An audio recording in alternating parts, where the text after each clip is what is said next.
ठीक है, पिछली क्लास में हमने बात कर ली थी आपसे फेयर ऑफ अननोन या फेयर ऑफ रिस्क। ठीक है, आज हम खुलासा जो है वो थोड़ा सा डिस्कस करेंगे आपसे, यानी जो बातें अब तक हो गई हैं उसको अगर हम समेटें, क्योंकि हमने ये सारी बातें आपको टुकड़ों टुकड़ों में बयान की हैं। ठीक है, आज हम उसको क्या करेंगे, थोड़ा सा एक कंक्लूजन तक निकालते हैं, क्योंकि हमारी जो किताब हम पढ़ रहे हैं उसका एक पार्ट कंप्लीट हो गया है, बेसिक पार्ट। सही है, किताब का नाम है डिसिप्लिन इन 10 डेज। सिर्फ कितने दिनों में?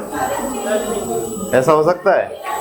तो किताब वाले ने नाम रखा है ताकि लोग जल्दी जल्दी ख़रीदें किताब को, लेकिन ये कि उसमें बहुत डिटेल में चीज़ें बयान की गई हैं।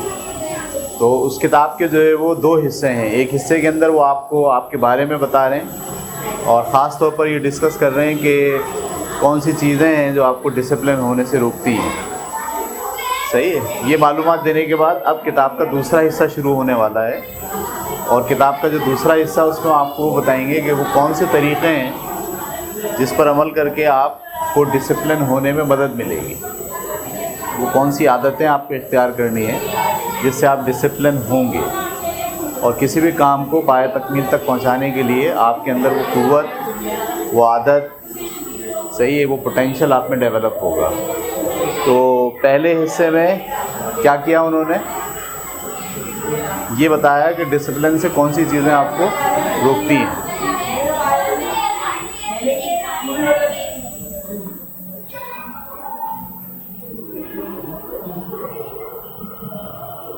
ठीक है, तो हमने भी इसको इसी तरह से पढ़ा।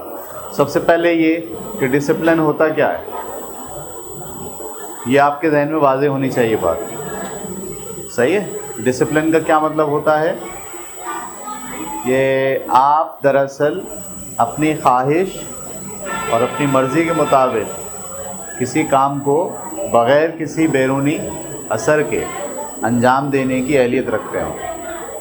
बग़ैर किसी बैरूनी असर का मतलब किसी ने हुक्म नहीं दिया हो आपको।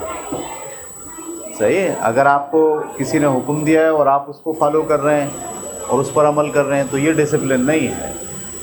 डिसिप्लिन ये है कि आप जो करना चाहते हैं अपनी लाइफ में, जो आपका प्लान है, जो आपकी सोच है, छोटी मोटी भी हो सकती है, बहुत बड़ी भी हो सकती है, उसे आप अंजाम दे पाएँ बग़ैर किसी बैरूनी असर के।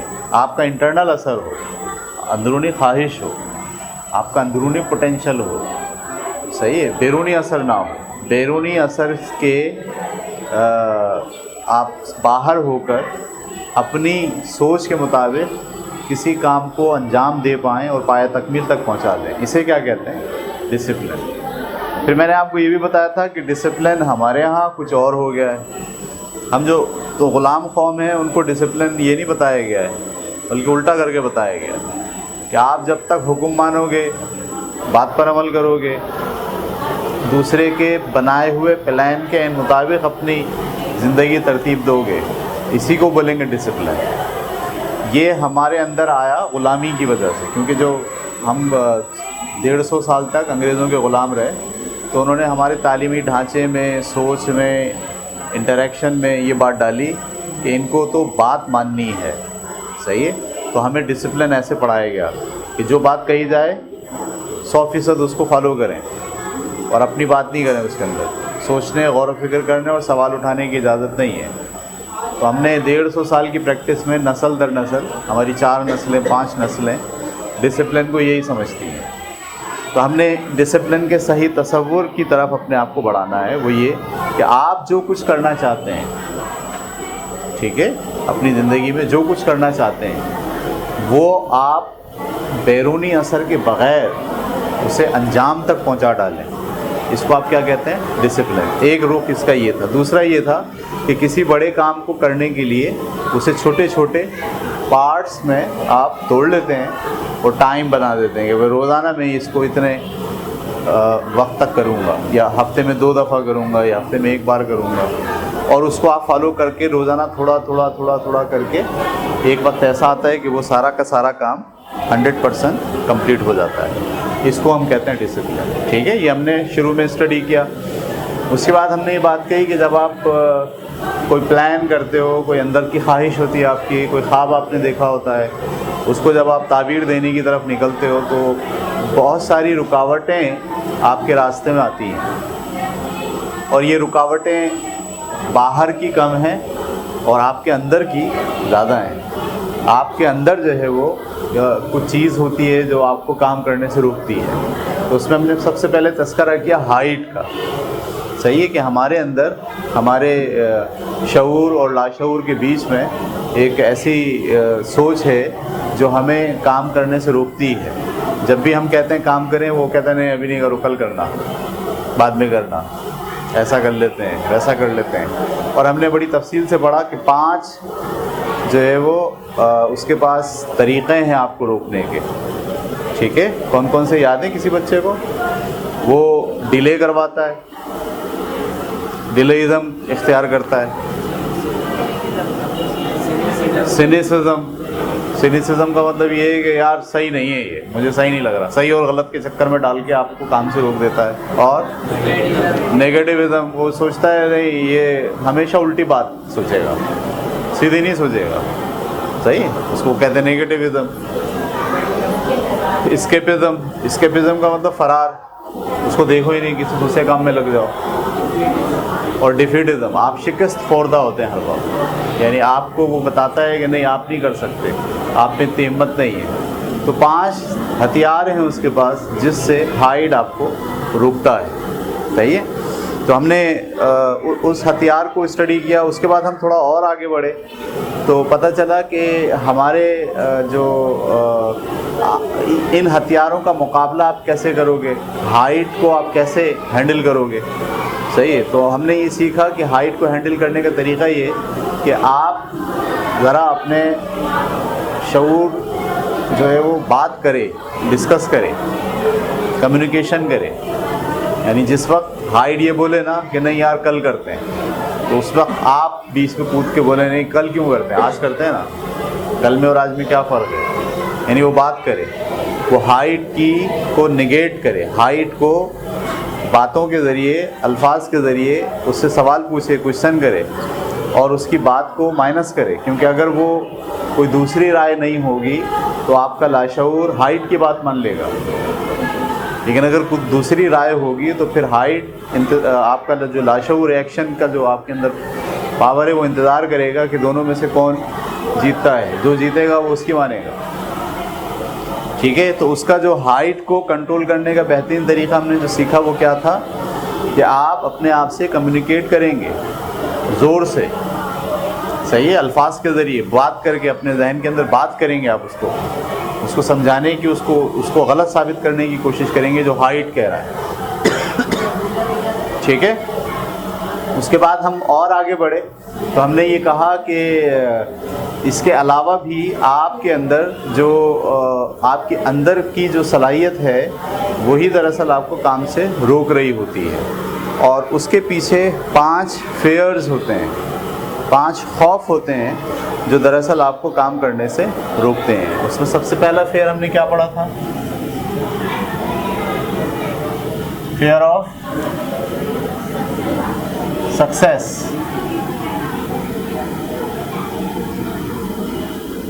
पहला खौफ ये नहीं पढ़ा था, फेयर ऑफ सक्सेस नहीं था, फेयर ऑफ फेलियर था।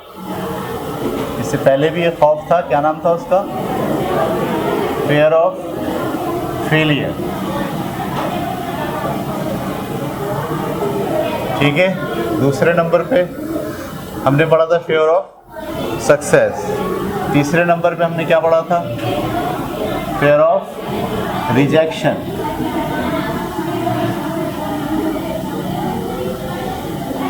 और चौथे नंबर पे जो हमने फेयर पढ़ा उसका नाम क्या था? फेयर ऑफ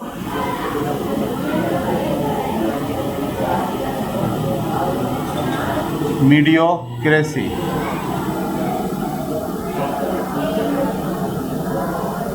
और कल हमने एक और फेयर को स्टडी किया, उसका नाम था फेयर ऑफ रिस्क, या उसको हम क्या कह रहे थे? अननोन।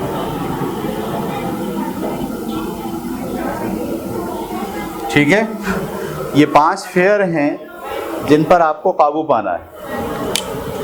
ख़त्म नहीं किए जा सकते ये, सही है, लेकिन आपको इस पर काबू पाने की ज़रूरत है। ठीक है। अच्छा, फिर हमने आपको इसमें एक्सरसाइज दी थी 1, 2, 3 में, तो बाकी 2 में हमने एक्सरसाइज नहीं दी आपको, जिसमें हमने आपसे कहा था कि आप ज़रा अपनी पास्ट की ज़िंदगी में जाएं और जाके देखें कि वो कौन से काम हैं जो आपने फेलियर की वजह से छोड़ दिए। इस डर की वजह से कि आप फेल हो जाएंगे, आपने वो काम ही छोड़ दिया। ऐसे 3 काम आपको हमने कहा कि आप अपनी ज़िंदगी में सोचें। अच्छा, ये सोचने का मकसद सिर्फ ये था कि आपको ये आगाही हो जाए कि आपके अंदर फेयर ऑफ फेलियर है, और आइंदा अगर फेयर ऑफ फेलियर सर उठाए तो आप उससे बेहतर तरीक़े से निपटें। ठीक है।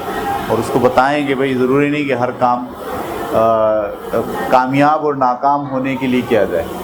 एक बात और सुन लीजिए आप, बहुत इम्पॉर्टेंट बात है इसी फेयर को हैंडल करने के लिए, वो ये कि हर काम कामयाबी और नाकामी के लिए करना ठीक नहीं है। सही है, याद रखें। ये बहुत मुश्किल से समझ में आती है बात, क्योंकि हमारा जो स्ट्रक्चर है ना समाजी, वो हमें मुकाबले पे उकसाता है। वो कहता है फर्स्ट आना है, वो कहता है आपको आगे बढ़ना है। अगर आप कामयाब होते हैं तो वाह वाह होती है, कामयाब नहीं होते हैं, फेल हो जाते हैं, नंबर कम आते हैं या कोई काम नहीं कर पाते, तो पूरी सोसाइटी आपको लान तान भी करती है। इसलिए ये बात बड़ी मुश्किल से समझ में आती है कि कामयाबी और नाकामी असल चीज़ नहीं है। सही है, मंजिल पे पहुंचना असल चीज़ नहीं है। ठीक है। देखो कितनी मुश्किल लगेगी बात आपको, तो सर ये क्या कह रहे हैं, सारा तो जोर ही किस बात पे होता है, मंजिल पे पहुंचने का। आप पढ़ा ही रहे हैं कि गोल कैसे कंप्लीट करते हैं, आप भी तो ये बता रहे हैं हमें कि मंजिल पे कैसे पहुंचा जाता है। लेकिन ये जो लफ्ज़ फेलियर है ना, इस फेलियर को हैंडल करने का बेहतरीन तरीका ये कि मंजिल इम्पॉर्टेंट नहीं होती, रास्ता इम्पॉर्टेंट होता है।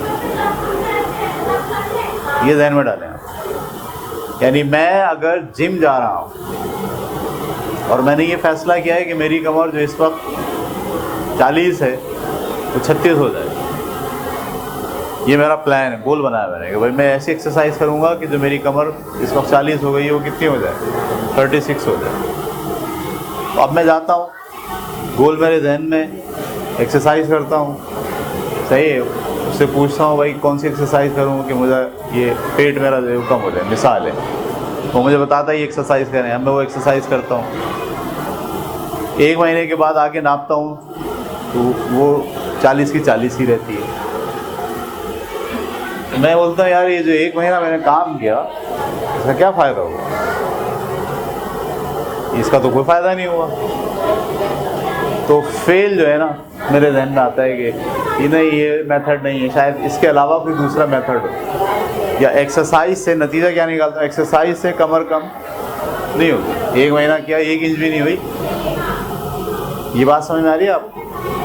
तो दरअसल अच्छा, ये जो मैं एक्सरसाइज कर रहा हूँ ये ख़ुद भी तो एक अच्छी आदत है ना, जाना, वहाँ लोगों से मुलाकात करना, ठीक है, फिर मुख्तलिफ मशीन्स के ऊपर खड़े होकर थोड़ी थोड़ी सी एक्सरसाइज करना, ये भी तो एक एंजॉयमेंट है ना, ये भी तो पार्ट है ना मेरी ज़िंदगी का, जिससे मुझे बदला है, नए दोस्तों से वाकिफ़ किया है, सही है, मेरी आदत को मेंटेन किया है। लेकिन क्या मेरे जहन में दरअसल ये नहीं होता कि ये जो मैं कर रहा हूँ ये इम्पोर्टेंट है मेरे लिए, बल्कि मेरे जहन में क्या इम्पोर्टेंट होता है, वो मेरा गोल कि मुझे 36 पे लानी है अपनी कमर। और जब वो नहीं आती किसी वजह से, 2 महीने भी मैंने अगर प्रैक्टिस की और नहीं आई किसी वजह से, अभी हम इस पे भी एक बड़ी ज़बरदस्त किताब है एटॉमिक हैबिट के नाम से, कभी ज़िंदगी में मौका मिला तो आप पढ़िएगा। मैं आजकल पढ़ा रहा हूँ अपने दोस्तों को वो किताब।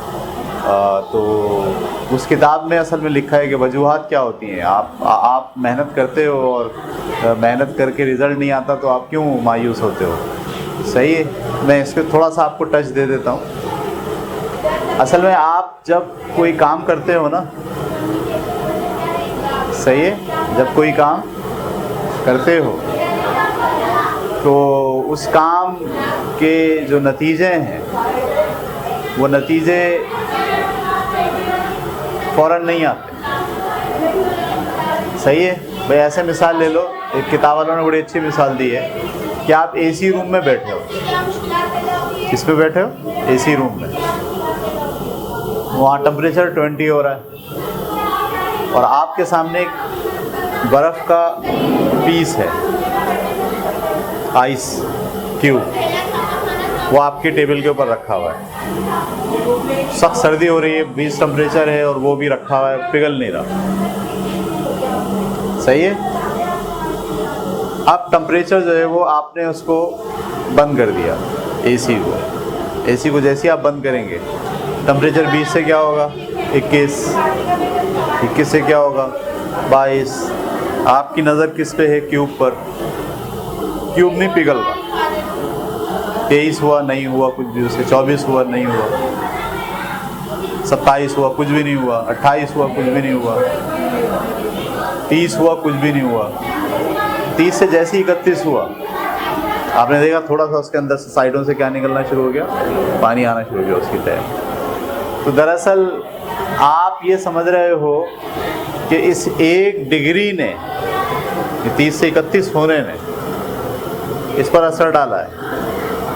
30 से 31 होने ने इस पर असर नहीं डाला है, बल्कि इस पर असरात कहाँ से मुरत्तब होना शुरू हो गए थे? 20 से असरात मुरत्तब हो रहे थे, लेकिन चेंज लाने वाला कौन सा टेम्परेचर था? 30 से 31। अब तो इसको समझें ज़रा ना, यानी अगर कोई आदमी बैठकर इस चेंज को जो आ रहा है 20 से 21, 21 से 22, 22 से 23, बोले ये नहीं होना चाहिए, या कोई फ़ायदा नहीं हो रहा, या कोई एक्शन नहीं आ रहा, या कोई नतीजा नहीं निकल रहा, नहीं, नतीजे का एक अलग टेम्परेचर आएगा जहाँ नतीजा डेवलप होगा। उससे पहले जो टेम्परेचर चेंज हो रहे हैं वो दरअसल नतीजा डेवलप नहीं कर रहे, लेकिन है वो ज़रूरी।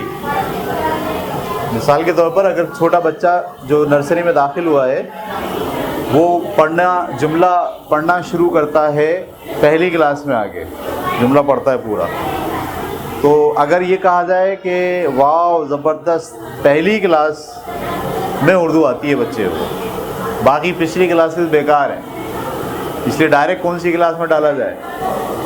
पिछली में या पहली में? आपका ख्याल है ये सही होगी बात? नहीं होगी। क्यों? नतीजा पहली में आता है, लेकिन काम कितना होता है उसके पीछे।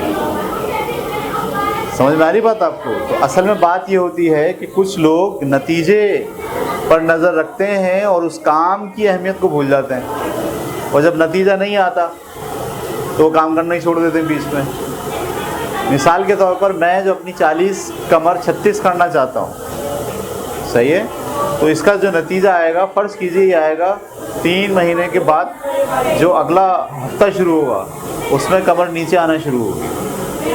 तो इसका मतलब ये है कि इस नतीजे तक पहुंचने के लिए 3 महीने तक वो एक्सरसाइज का जारी रखना ज़रूरी है। अब मैं क्या करता हूँ, रास्ते ही में जब नतीजा नहीं आता उस जगह तक पहुँचता ही नहीं हूँ, उस टेम्परेचर तक गया नहीं, उस जगह तक नहीं पहुँचा जहाँ रिज़ल्ट आएगा, उस जगह से पहले भाग गया, फरार हो गया। तो ये जो फेलियर का जो तस्वुर है ना, जब भी आप मंजिल पे नज़र रखेंगे आप रास्ते में फ़ेल होने का एहसास आपको महसूस होने लगे, ये बड़ा ख़तरनाक है। इसलिए इम्पॉर्टेंट जो है वो ये नहीं है कि मंजिल क्या है, इम्पॉर्टेंट ये है कि आपका रास्ता क्या है। बहुत बड़े बड़े जो फ़िलासफ़र हैं और जो ज़हीन लोग हैं वो इस बात पर बड़ी तवज्जो दिलाते हैं कि भाई साहब, ये जो मंजिल है, नतीजा है, इस पर नज़र रखना छोड़ दो और रास्ते पर नज़र रखो। अच्छा, हमारा मज़हब भी यही कहता है हमको, अल्लाह ताला कहते हैं आप एक्शन करेंगे, बस नतीजा अल्लाह पे छोड़ दें, यानी नतीजे पर नज़र नहीं रखें, नतीजा निकला या नहीं निकला इसको मत सोचें, काम किए जाएँ बस। क्योंकि किसी काम का नतीजा कितने थ्रेशोल्ड में निकलता है, यानी कितने प्रोसेस के बाद नतीजा आना शुरू होता है। इसका इल्म बाज़ औक़ात लोगों को नहीं होता, इंसानों को नहीं होता, पता नहीं होता उन्हें।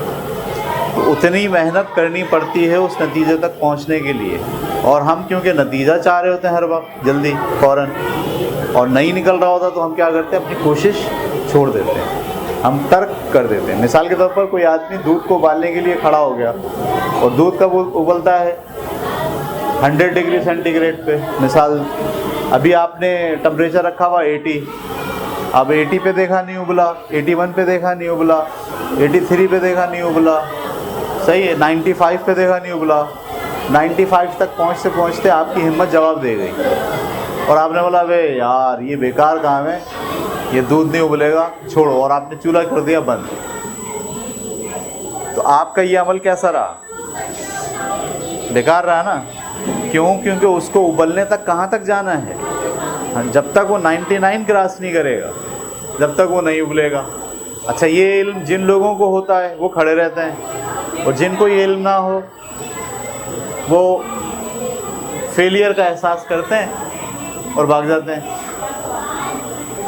इसीलिए कहा गया है कि नतीजे पर आप तवज्जो नहीं रखें, आपका जो एक्शन है बस वो किए जाए, नताइज खुद ब खुद डेवलप होते हैं। और याद रखिएगा, जो एक्शन हम करते हैं और उसका जो नतीजा होता है, एक्शन में और नतीजे में, नतीजा जो है ना स्लो होता है, एक्शन भरपूर करना होता है, नतीजा क्या होता है, स्लो होता है। मैं मिसाल देता हूँ आपको। आपने पौधा लगाया एक, सही है, पानी दिया आपने, बीज लगाया आपने गमले में और पानी देना शुरू कर दिया, खाद वाद डाल दी। अब आप पहले दिन जाके देखें नहीं निकला, आप नतीजा चाह रहे थे मैंने कल लगाया था, आज इसको बाहर तो आना चाहिए। अच्छा, सबके नतीजे अलग अलग होते हैं। अगर आपने नीम का बीज लगाया तो 13 दिन बाद निकलेगा, अगर आपने किसी दूसरे का बीज लगाया तो उसके दिन अलग हैं। अब ये नॉलेज है ही नहीं आपको। आपने पानी डाला, नहीं निकला पहले दिन, दूसरे दिन पानी डाला नहीं निकला, तीसरे दिन डाला नहीं निकला। आपने क्या सोच लिया, आपने पानी डालना छोड़ दिया। हालांकि वो कब निकलना था, उसे नीम का बीज लगाया था तो 13वें दिन के बाद निकलता वो। 13 दिन तक आप गए नहीं, और आप बोलो मैं 13वें दिन पानी डालूंगा, नहीं, आपको 13 दिन तक मेहनत करनी पड़ेगी। अच्छा चलो निकल गया, अब निकलने के बाद आप बोलो रोज़ाना मैं पानी डालूं और ये बढ़े, और आप इंच टेप लेके बैठ जाओ, रोज़ ना आपको कितना बढ़ा, आपको मायूसी होगी, आपके दिमाग में आएगा फेलियर, ये तो बढ़ ही नहीं रहा, क्योंकि रोज़ाना तो नहीं बढ़ता वो। उसमें जो चेंज आता है वो कैसा आता है, महीने बाद आता है, मतलब काबिले नापने का चेंज महीने के बाद आता है। और आप उसको चेंज कहाँ देखना चाह रहे हो, रोज़ाना देखना चाह रहे हो, तो रोज़ाना तो चेंज आता ही नहीं उसमें, सही है। और अगर आपने आम का दरख्त लगाया है तो आप अभी वो थोड़ा बड़ा हुआ, आप कह रहे इसमें आम क्यों नहीं लग रहे, आम लगेंगे, आम लग ही नहीं रहे। हम तो रोज़ पानी डाल रहे हैं, खाद भी डाल रहे हैं, एक से एक खाद डाल रहे हैं, ख़रीद के ला रहे हैं दूर दूर से, वही डालूंगा तो आम लगेंगे। लेकिन क्योंकि ये इसका जो पैराडाइम है वो हमने लास्ट टाइम बताया था, एक पैराडाइम होता है इंडस्ट्रियल पैराडाइम, और एक होता है कौन सा, एग्रीकल्चरल पैराडाइम।